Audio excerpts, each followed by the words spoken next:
प्राचीन भारत के एक छोटे से गांव में एक युवक रहता था जिसका नाम सुदर्शन था। सुदर्शन में जीवन को समझने और उसे सही दिशा में जीने की गहरी इच्छा थी, लेकिन वह अपने भीतर की उथल पुथल और अनिश्चितता से परेशान था। वह नहीं जानता था कि उसे कौन सा मार्ग अपनाना चाहिए जिससे उसका जीवन सार्थक हो सके। एक दिन गांव के बुजुर्गों ने बताया कि महान गुरु गौतम बुद्ध पास के एक गांव में प्रवचन देने आ रहे हैं। यह सुनकर सुदर्शन की खुशी का ठिकाना नहीं रहा। उसने सोचा कि शायद बुद्ध ही उसे जीवन का सही मार्ग दिखा सकते हैं। बुद्ध का प्रवचन सुनने के लिए सुदर्शन और अन्य गांववासी एकत्र हुए। जब बुद्ध ने बोलना शुरू किया तो उनकी शांत और सुलझी हुई आवाज ने सभी को मंत्रमुग्ध कर दिया। उन्होंने बताया कि जीवन में दुख का मूल कारण हमारी इच्छाएं हैं, इच्छाएं जो हमें बंधनों में बांध देती हैं और हमें असंतोष की ओर ले जाती हैं। उन्होंने बताया कि सही मार्ग वह है जो हमें इन बंधनों से मुक्त कर सके। सुदर्शन के मन में यह बात गहराई से बैठ गई, लेकिन फिर भी वह चिंता में था। प्रवचन के बाद उसने बुद्ध से व्यक्तिगत रूप से मिलने का निश्चय किया।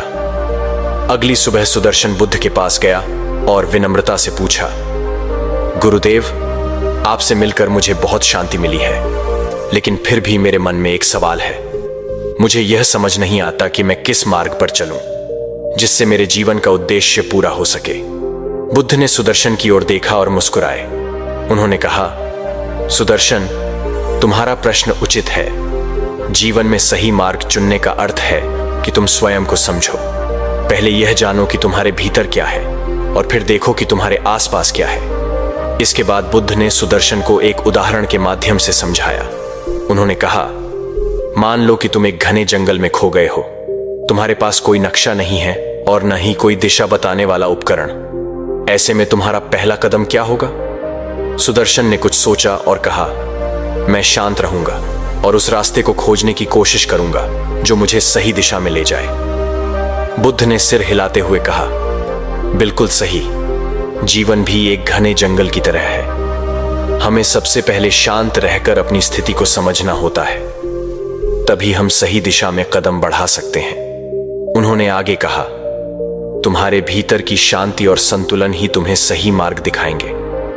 बाहरी परिस्थितियां चाहे कितनी भी कठिन क्यों ना हो, अगर तुम्हारे भीतर शांति है तो तुम सही निर्णय ले सकोगे। सुदर्शन ने बुद्ध की बातों को गहराई से समझा। उसने महसूस किया कि जीवन में सही मार्ग की खोज के लिए उसे अपने भीतर झांकना होगा। उसे अपने विचारों, इच्छाओं और कार्यों पर ध्यान देना होगा।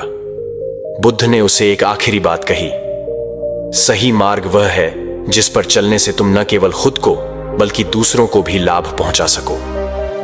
अपने कर्मों में सदैव दूसरों के प्रति दया और करुणा का भाव रखो। यही सच्ची शिक्षा है। सुदर्शन ने बुद्ध के चरणों में प्रणाम किया और संकल्प लिया कि वह अपने जीवन को इसी मार्ग पर चलाएगा। उस दिन से सुदर्शन ने अपने जीवन में कई बदलाव किए। उसने अपनी इच्छाओं को काबू में रखना शुरू किया और अपने कार्यों में दया और करुणा को प्राथमिकता दी। धीरे धीरे उसने जीवन में सच्ची शांति और संतोष प्राप्त किया।